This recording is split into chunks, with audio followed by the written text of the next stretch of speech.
I wanted to understand what the karma means to me. So I understand it's non-physical energy born into this body, blah, blah, blah. To me, it's like the energy blob of all thoughts and attitudes to all the things in life, right? We're just going to give you a definition of karma from the laws of the universe as we understand them to be.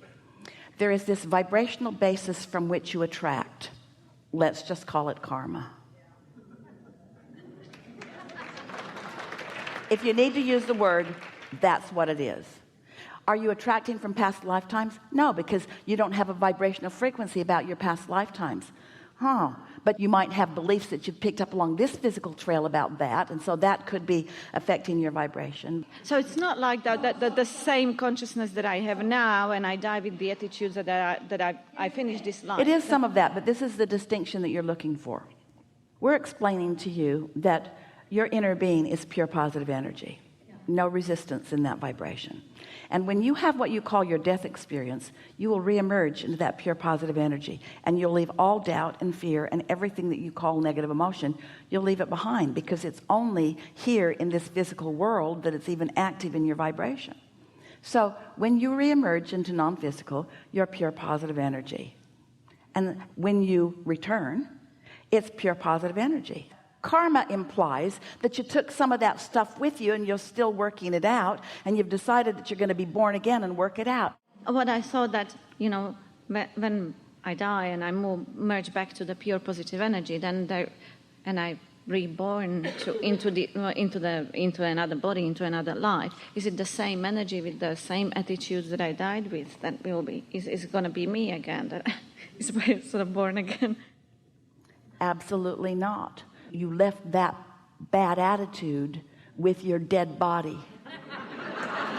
And you reemerged into pure positive energy, and it's from that stance that you returned. Thank you. That's what I wanted to hear. Then there is no karma as such then. Not that kind of karma. There's this kind of karma. I am the creator of my own experience, and I've known this from the beginning of my beingness. And I eagerly stand sometimes in a non-physical stance where I intend to come into the physical experience to explore and become more. There's that, if you want to call it intentionality. You can't get it done, and you can't get it wrong. And so how could there be that? What that is, that's an explanation. Okay, so go back to these piles of people that we've been talking about. That's an explanation that came from people who were not under the influence of source when they cooked it up.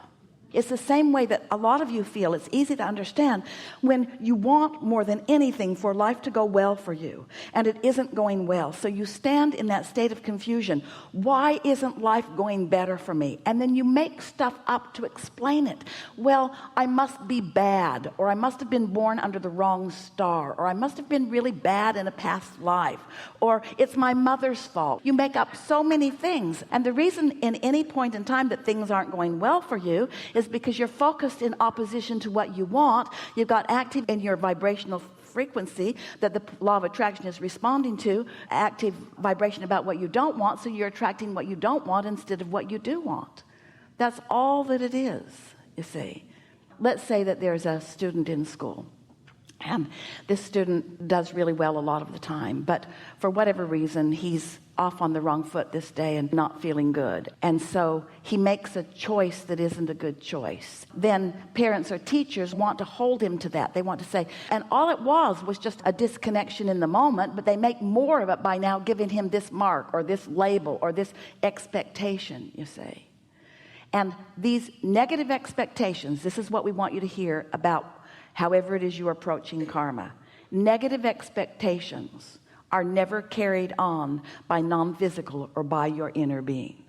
They are always the negative byproduct of man's disconnected thought. And so is the devil, and so is evil, and so is all of that stuff that you push against. There's only one stream, and it's a stream of well-being which you are allowing or you're not allowing in the moment, and you can tell what you're doing by the way you feel. That's all. That's all there is. Who decides? How is it decided who is born into which sort of level of contrast? Say it again, we can't understand you. How is it decided into what level of what intensity of contrast is the soul born into, or the consciousness born into? You create your own reality. What do you think? Well, upstairs. I mean, you know. You create your own reality. Yeah. What do you think? You are a pure positive energy being. You see, as humans, you've gotten so used to categorizing each other and putting each other in different levels and hoping that you're in the right level, but worrying about everybody else who surely can't be. And then you want to assign some arbitrator the responsibility of judging you and defining you and giving you these blessings and these benefits or these curses and these condemnations. And all of that is man's mixed up approach to life. None of that is real except that as man has conjured it to be. Well-being is dominant. It always has been and it always will be. And think about how these thoughts feel. Yuck.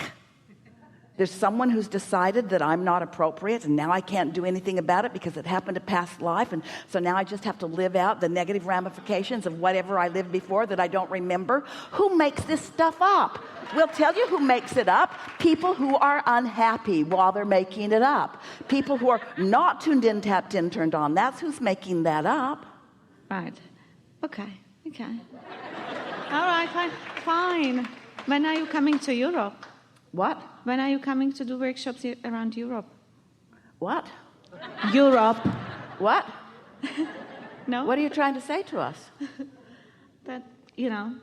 What are you pleading to us? You see, we can tell we haven't reached you yet. We haven't really reached you yet, but then that's all right, because you can't all of a sudden take everything that you've believed and just believe differently suddenly. But here's what we wish for you. We want you to feel the wholeness of who you are. We want you to allow the love that your inner being feels for you to be something that you reach for and find often.